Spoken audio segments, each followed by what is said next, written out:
Chapado. Welcome to the lockdown sessions. How are you? I'm okay. Thank you very much. How are you, Brad? I'm fine. So look, leadership coach, facilitator, trainer, you and I met when you were at Disney. Yes. And so we've done sessions together, we've done sessions with each other, and we're even going to collaborate on stuff now as well. And I thought it would be cool to get you in and get another perspective on our world of learning, development. And I'm just wondering, we were talking before a little bit, and we were talking about the world of development and what it's going to look like moving forward. I'm wondering, kind of, as you observe the last year, having come out of a big corporate, gone through lockdown with 2 young kids at home, like your observations and perspectives will be great. So I think I might just shut up at this point and just now let you talk. What have you observed? What have you observed? Okay. Well, thank you very much for having me here. It's wonderful to talk to you as always, Brad. What have I observed? Well, first of all, I think that it's been quite interesting to realize how well, not necessarily how good you are at so many different things, but how many different things you can do at the same time. So all of a sudden, during these past few months, I've been a mother, I've been a teacher, I've been a chef, I've been a hotel manager, I've been a restaurant manager, I've been working. And actually, you come out of it, I guess, much stronger. So all those different skills that you have to use to be successful is something that definitely has come up during these past few months. So things that perhaps you didn't know you had in you, and all of a sudden this situation has forced us all to bring up. So and that is just in your life, in your personal life. So let alone thinking if you are working in an organization, the rest of skills that you've had to show, right, to be able to cope and balance, whatever was happening at home, and obviously your work responsibilities, achieving your goals, perhaps leading a team, so many different things that you had to balance out. So I think that yeah, it has showed us, I guess, that in a way what we're capable of.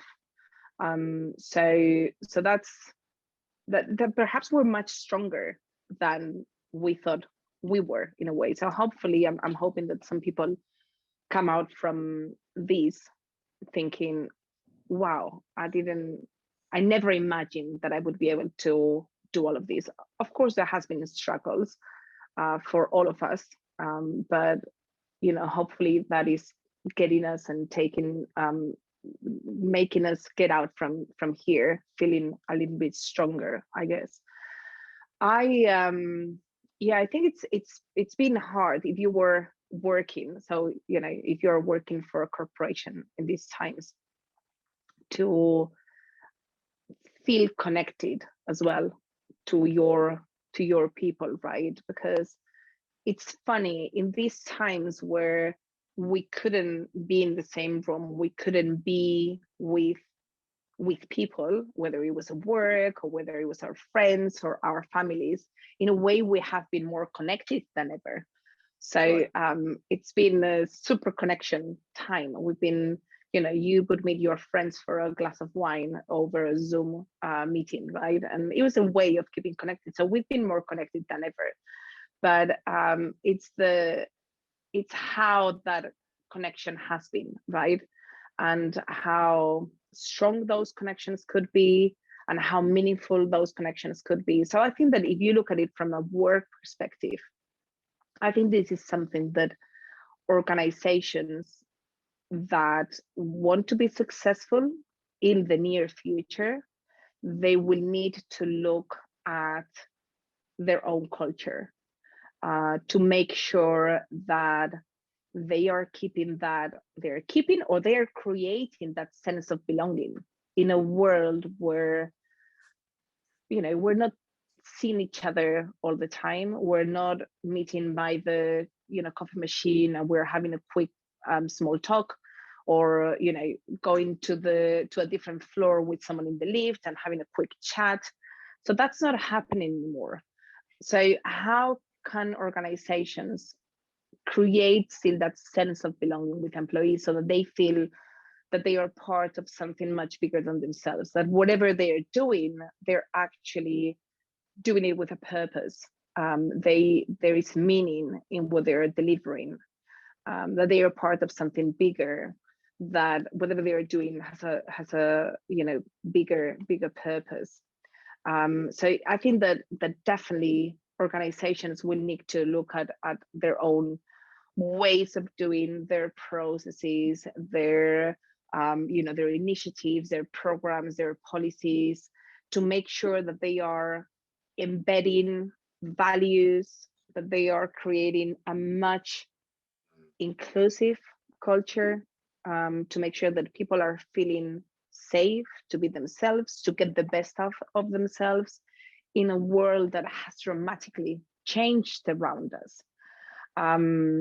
So yeah, I've kind of felt that this is something that organizations will need to do better in this current climate, if it makes sense. It's really interesting, actually, what you say, because you immediately trigger for me a couple of words when you talk about the connection and you talk about we're more resilient than we think. And then you talk about culture and belonging. And as soon as you started to talk about culture and belonging, you trigger this thought for me, which is actually all organizational culture has shifted. It's been forced to shift. And I suppose a lot of leaders are thinking this question in their mind's eye, which is, sustaining culture is so important. How have they sustained culture over the last year when we've all been so disconnected? I mean, hyper-connected, you're right, digitally, but disconnected physically.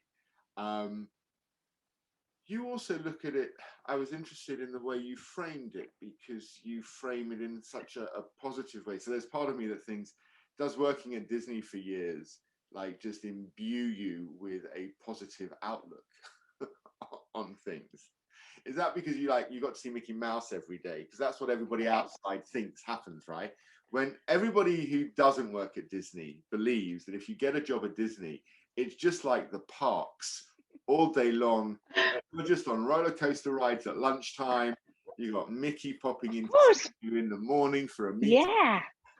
That's what we do. That's what my brother always told me. It's like, oh, come on, you don't work. You're having fun all the time. You're with Mickey. It's like, yeah, sure, of course. That's how this big organization maintains itself, just by playing. And I've seen enough pictures online on LinkedIn of Mickey hugging people, working in the day. So clearly, you guys, it's all about culture, and working at Disney is like working in a park. But that aside, the culture there is interesting as well, right? So each country has its own culture, the organization has its culture, the nuances of culture. You talk about inclusivity, which is for me a passion. And the more I learn about it, the more I want to engage with it. You talked about leaders having to be more inclusive to drive culture during these sort of the next stage. How can leaders become more inclusive? And as a secondary part to that question, I've got ringing in my ear. Yesterday, somebody said to me, if someone doesn't want to be inclusive and they're going through some program, learning it won't make them inclusive. So how do you move people to true inclusivity? I don't know. I'll throw it out there, because maybe there's a great workshop you can be running with your clients there, because when you said it sounds really true, and I'm immediately struggling with, so what does that even look like for us? I guess that's the $1 million question, right? Right. If I have the answer to that and it was straightforward, I would be making millions probably now. I'll thank her when I see her later. So let's see if I can answer it in 20 minutes or so, and then we become millionaires with the answer. Yeah, right. Like that. I guess that of course it's a big and it's a deep issue that we have here. 8 years ago, nobody was talking about this subject, right? It was just not in any company's agenda. Right. And all of a sudden, it started to be talked about. And now, all these many years afterwards, you have all the organizations lots of organizations, not all of them, but lots of organizations that they are looking for diversity and inclusion teams and leaders to drive the agenda in the organization. Now, what does that mean? Does it mean that, creating a training program about how diversity is critical and how inclusive leadership is going to make it up for them? Absolutely not. A one-off training session is going to do absolutely nothing, because if you don't want to be inclusive, if you don't see the importance of it, it's like any training session, right? Regardless of what subject we're talking about here. First of all, in our organization, to be able to drive this diversity and inclusion agenda and to make sure that you are becoming a more inclusive organization, it definitely needs to come from leadership, like anything else. So if the leaders, they don't believe that this is a critical issue for the organization, then that message will never get cascaded down to the employees, to the teams, to the businesses, and that will never happen. So there has to be a true belief from leadership that this is critical. Now, if you compare organizations in the same sector, and you compare those that they are much more inclined to to have a diverse workforce and look at diversity in many ample ways in their organizations, they outdo their competitors. They are much better than their competitors. Why is that? Okay, we've realized that through the pandemic, not that we didn't know before, like the companies that they succeed, they knew before, but through the pandemic, we've realized that we are, as we were saying, a hyper-connected world. So you have people all over the world, and you can be connected to people all over the world the same way that you are connected to someone who lives in the house in front of you, right? So it doesn't matter where they are in the world. So good organizations and organizations that want to succeed will want to compete for the best talent, wherever that talent is in the world, right? They want to make sure that they have the best of the best, la crème de la crème, in whatever they are doing. And now they can access that talent because it's much easier, right? In a hyper-connected world. So that means that talent can be of, in a different country, different culture, different language, different, whichever gender, whichever religion, whichever age. It doesn't matter, right? There are all these different domains of diversity. It doesn't matter, but you can access that talent. So you have to have certain appeal to attract that talent and make sure that you are attractive to all types of talent. And so if you're not taking into consideration that yourself as an organization, as in you're not making sure that you are a diverse organization, you have a diverse workforce, you have processes in place, you have policies in place where you are allowing people to be themselves and bring the best of themselves to the table, then that talent will never succeed in your organization, right? And if that talent doesn't succeed, then you won't succeed as an organization. So you have to, your workforce is key in making sure that you are achieving your goals, and you have to be diverse because you want to attract all that diversity that it's out there, right? But also, regardless of what you do as an organization, as a business, your customer, more than ever again, is very diverse. So the marketplace out there is absolutely different, right? So you want to appeal to someone who is sitting in Seattle in their house with 10 kids, and you are from whichever religion, and you want to appeal the same way that you are to a lady that might have a complete different age, complete different sexual orientation, different language, that is based in, I don't know, in Italy, right? So your marketplace is very diverse, is the world out there. So you want to be attractive to them. So if you want to cater for all that diversity, if you're not diverse yourself and you don't know what's out there, you won't be able to be successful either. I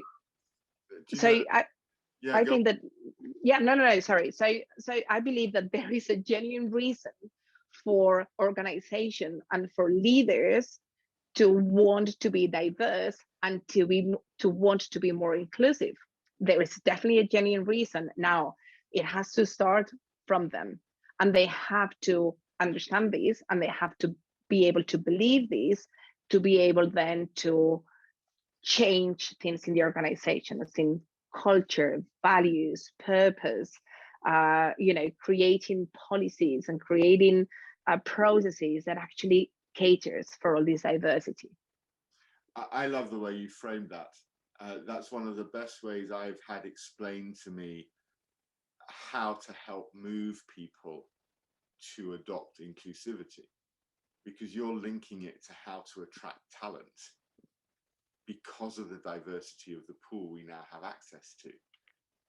I love that. And I think actually the question was, what happens to the leader? I suppose the challenge, particularly, well, maybe not just this country, but often you see in the UK, when you look at the board of directors and you look at the leadership teams, the lack of diversity on them, and across a lot of multinationals, is often white, 50 plus, male,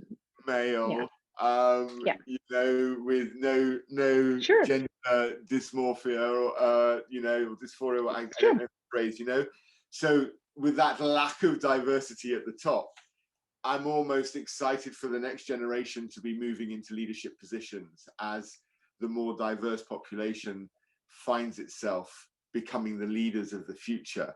And I fall into that white village 50. It's your fault, Brad. It's your fault. But I do, right? I'm 50. I'm white privileged. I'm middle class. Most of my friends are not dissimilar to my sort of cultural upbringing. They're not all the same age, but I think we have a challenge to my generation. I was talking to someone the other day about inclusive leadership, William, and he's been on this podcast. He's a coach, an excellent leadership coach. And he was saying he did a bias exercise on himself. So him and his wife during lockdown clearly were quite bored. And he did this test where he wrote down his 10 go-to people, the people he trusts with his world. When he wrote them down, he realized that 90% of them were white, male, over 50, and ran their own business. So all of his go-to people are like him. Right, yeah. He's created this echo chamber. And I think we do that sort of, we do that on a larger scale, depending on, the environments we grow up in. And I think at work, the echo chamber in the boardroom still needs a lot of work. Yeah. I think I'm pretty optimistic that things will start to change. I think that I'm going to consider myself young here. Like, yeah, no, go for it. Go for it. My generation, my generation, we've and obviously younger generations much more than myself. So hey, just wanted to kind of throw it out there. So being in that 50 and above. Absolutely, absolutely. No, I think that from my generation and newer generations, I think I'm pretty optimistic, because I think that in general we've had much more exposure to the benefits that diversity has around us, right? So I think I was pretty lucky myself. I studied in the UK at university. I got people from all over the world in my class. I am still friends with people in Morocco, obviously in the UK, in Cyprus, in Mexico. So people from all over the place, and they are, as I say, still friends. Met them, and then I've worked in different countries, so I've had again that exposure to different people, different backgrounds, different experiences. So that opens up your mind without realizing, because you have those experiences, right? And the reason why I was saying about me, younger generations, I think that fortunately younger generations are having that exposure much more than perhaps our generations had it, right?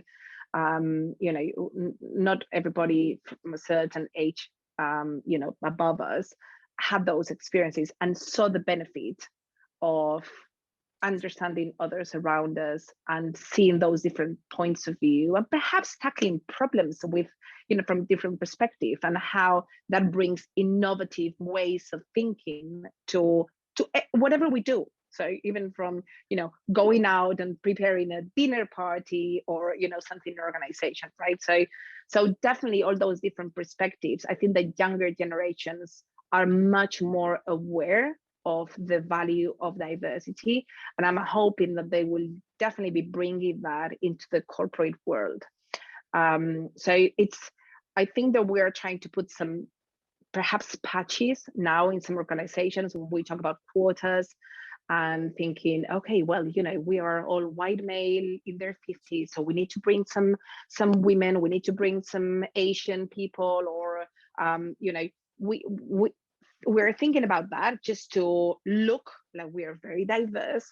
That's definitely not the solution. It's about having the right talent. However, I guess that while that way of thinking changes, quotas are needed at least to bring that awareness. I'm not saying that they should exist. I am definitely not in favor of them, but at least they bring awareness of the need that you have to have that diversity at all levels in the organization. So it doesn't have to be just leadership, it definitely has to be all levels in the organization. And quotas have been around. I mean, when I was 10 years old doing my 11 plus school exams to get into secondary school, which was 1980, so 40 years ago, I grew up in a Jewish family, and there were quotas in the schools for how many Jewish kids they could take. Really? Yeah. So it's almost saddening to think that we still need quotas to build awareness of inclusion and diversity. Now, I am not a religious person at all, I'm pure agnostic, right? But when I was growing up, I was part of a world that realized that actually there are only 11 of my kind in this class, in this school. Wow. And you would feel it. And to think we still not really moved that far along in 40 years, when I think how technology has moved in 40 years, because when I was doing those exams, there were only 3 channels on the television you could watch. Right. Right. I mean, it's crazy. So now there are 950. You and I could set up our own TV channel today and start producing content. But we still have to have quotas for women, for people of color, for different gender identifications, for trans, gay, bisexual. And then it gets in that really sticky place where does everybody have to start almost making a statement, don't they, of what they identify with, who they identify with, how they identify. Yeah. I noticed in emails, pronouns are now starting to appear where people are choosing to actually share the pronoun with which they identify with. And and I've seen it more and more across different diverse organizations, which is brilliant. It means diversity is catching. But I don't know then where it stops with regards how much we share, the safety of that, and how much we have to almost wait for time to pass for us oldies to get out of the way and let the young people run things. I know. I guess, you know, this quota subject can be very controversial in a way, because I feel, you know, I've talked to people in senior leadership positions where they feel that they were where they were because they were women, because they were gay, and, you know, like in those two cases in particular. And so they had been put there just to fill the numbers, just to make sure that they had some diversity in those boards. So that's really hard, because, you know, for those people it means that they, in a way, they need to justify themselves of why they are where they are. And it shouldn't be like that.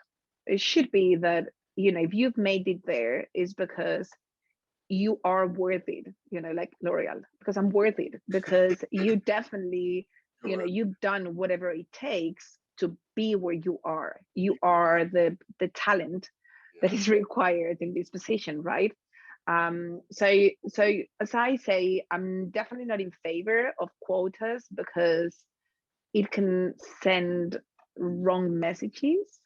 But while we get there, because we're definitely not there yet, it's, you know, if that's the approach to take in your organization, to make sure that you're bringing diverse points of views to the table, so be it. It's You mentioned before you'd also been a teacher to your girls at home. What's that been like? I'm not sure I want to talk about this in a podcast. Maintaining my cool. It's been very interesting. It's been a very interesting experience. It's been really hard, because, you know, luckily, and touch wood, luckily, here in Spain, they're still going to physical school, so they're going to normal school. They're not doing homeschooling anymore, only if they have to quarantine because they've had like a near case or something, like positive or something, which hasn't happened to my eldest, which is great. But it was really hard, because, you know, my eldest, she's it was 7.5 last year when it was the homeschooling, so still pretty young. But she actually had video conferences all day long. So she was starting from 9 in the morning. She was having 9 to 10, then 10 to sort of quarter to 11. They had their break, recess, then they would go back. I mean, the classes, some classes they would have split in smaller groups so that they could be more interactive with each other. But that was throughout the entire day. And not just that, they were actually, apart for class, they were, apart from the classes themselves, they were also given homework to do, you know, on a day-to-day basis. So it was, I mean, it just felt that she was in class all day, which, you know, don't get me wrong, she's there to learn, but it was really hard from a parent perspective for so many reasons. I think that one of the reasons why I struggled the most was because I didn't know whether I was too demanding and too strict, or I was too soft. Why am I saying this?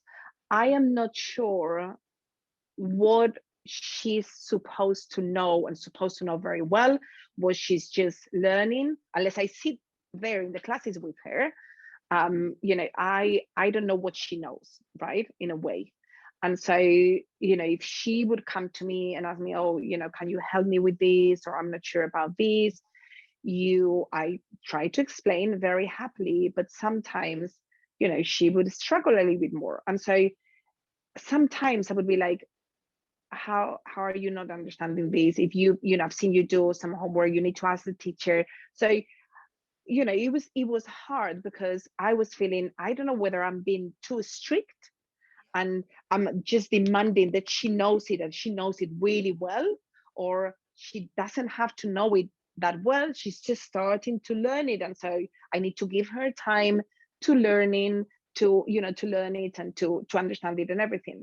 So it was really hard to know what was the right kind of balance in being strict or being demanding, obviously being supportive there of technology, uploading documents, downloading documents, following different links, putting passwords to different, I don't know, the Britannica Encyclopedia, the, this Active Learn, the other thing, supporting her with different passwords in different websites with different usernames, and all of that. And so I felt that I had to be there quite a lot, which, it was great. I was lucky enough to be able to be there for her during that time. But it was really hard, because it actually made me think, what about those parents that they do have meetings throughout the day, and they cannot, they rely on other people, they just cannot, they cannot postpone them, or they actually have to go physically to their workplace because they're doctors, or they're, whatever it is, or they don't have parents to support them at home, or they are different brothers and sisters and they only have one computer, or they don't even have computers, or they have a really bad Wi-Fi connection, or there's so many intricacies and so many complications that it just, I'm sure that it made it really hard for many people in many different ways last year. So overall, I struggled at times, and I have kept my cool talking about it, but I feel that that I was lucky enough to be there to support her, and be a teacher at times. You said to me before, actually, the fact that you weren't working, you were so grateful for when this all happened, because it meant you could be present as a mom. Absolutely. It's prioritizing, and I was fortunate enough to to actually be there and be present, as you were saying. If I had to work at that time, I would have been either working or either with her. I think that juggling both would have meant that one or the other wouldn't have been good enough and work. I've seen it. What I notice is another positive, to adopt your positive spin on things, is that I think that's changed how we are in meetings now at work. I quite like the cultural shift I've seen. Kids are present in meetings, babies are present, pets are present. It's almost, we're waiting. The other day, I was running a team workshop, and someone had just come back from maternity leave. Of course, everybody's asking, where's your bubby? And she brings her son out. He's just the cutest thing. And for literally 5 minutes, I did a screen grab with everyone's permission. You could see everyone like looking at the screen, just looking at this baby and smiling. They were so happy. We never have had that before, right? No. I and I think that's definitely one of those good things that this has brought us. I think it has made us more human. Not that we weren't before, but it has made us much more understanding of others, our own selves, and others around us. Because you can have children, or you can have pets, and you all of a sudden they appear in the call, and they are calling you, and you are trying like, trying to keep your cool and kind of hiding everything. And that would happen at the beginning. But it's like, it's hard when you're juggling all those different things at home. It just happens. And so I believe that it has made us more human, more understanding of others. And that's always a good thing. When, you know, when you have a better understanding of the complexities of others' lives or other people's problems, you become much more aware, much more understanding, and much more trying to be supportive in a way. So it definitely, you know, the emotional intelligence here, it's worked a little bit towards to our favor, I think.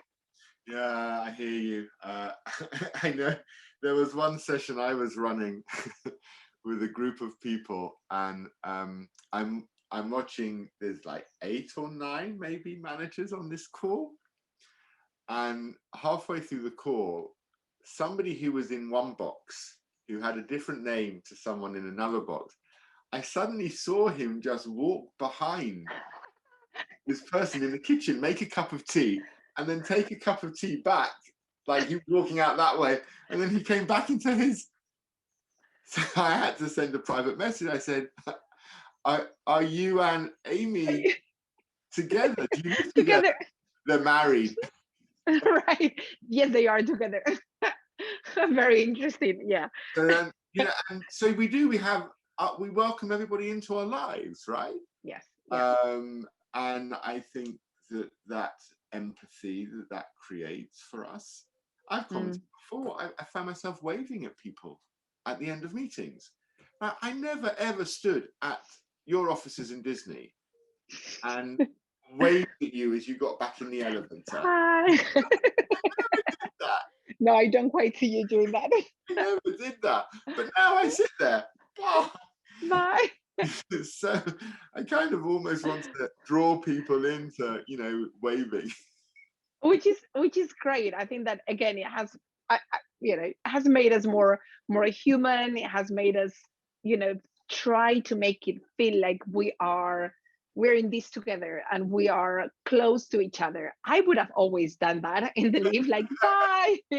So for me, it actually feels great that I can be myself in that way, because, you know, these virtual connections is as good as it gets to having that one-to-one interaction. So it doesn't feel that different. I mean, you know that I am a hugger. I would love a good hug, a good kiss and everything. Hey, it is what it is. At least we can wave. So that's great.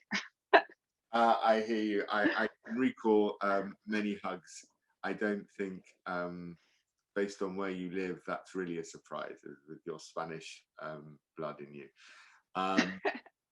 Look, we kind of come full circle. We kind of started off talking about what it had been like at home. We come back with this topic. I love what you talk about with inclusivity.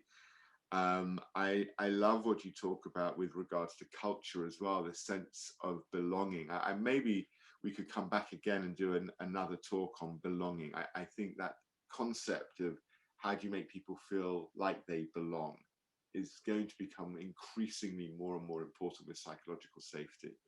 So my last question for you today, Lola, is what's been your biggest learning? Like, you've seen your kids, you've been with your husband, you've seen your family, you've seen friends, you have this wide connection base globally. Like, what's been your biggest learning over the last 11 months? Biggest learning. I think that from a personal perspective, so I would say that I feel that I'm coming out much stronger. So I can do whatever I want. You know, if I really put my mind and my heart onto something, with, you know, as I say, putting your mind, putting your heart, organizing yourself, you know, you can. I personally feel that I can do whatever I have to, whatever I want to, or whatever I need to. So So I'm coming out stronger from that. And I think from a corporate world, I think that my learns would be that we need to unlearn some things that we always assumed and took for granted. And if organizations want to thrive and want to come out successful from this time, they will need to do that. They will need to unlearn some things that they had assumed and learn different ways. So it's those two things. So it's remove assumptions, remove what we already knew, what we already thought that it was the norm, that it was the right way. So unlearn and learn. So if it makes sense. No, completely. In fact, I saw it as unfreeze and refreeze. We've got to kind of thaw out and, you know, melt that away, get it all back and rebuild something new. I hear that, and I like both the personal and the professional perspective. Lola, thank you so much. I don't know, how many years have we known each other? Gosh, I think that probably coming to 12 years. Okay, yeah. So quite some time. Long time. Wow, that's cool, right? That's never long enough. It's been such a pleasure to know you and work with you these years. I'm gonna have you come back on these and talk, and we're gonna do some coaching work together. So brilliant. Lola, thank you so much for your time, and I'll tag you in the link, and we'll get people listening to our nonsenses. Fantastic. Lovely to talk to you, Brad. Thank you very much for your time. Lola, see you soon. Bye. Take care. Bye-bye.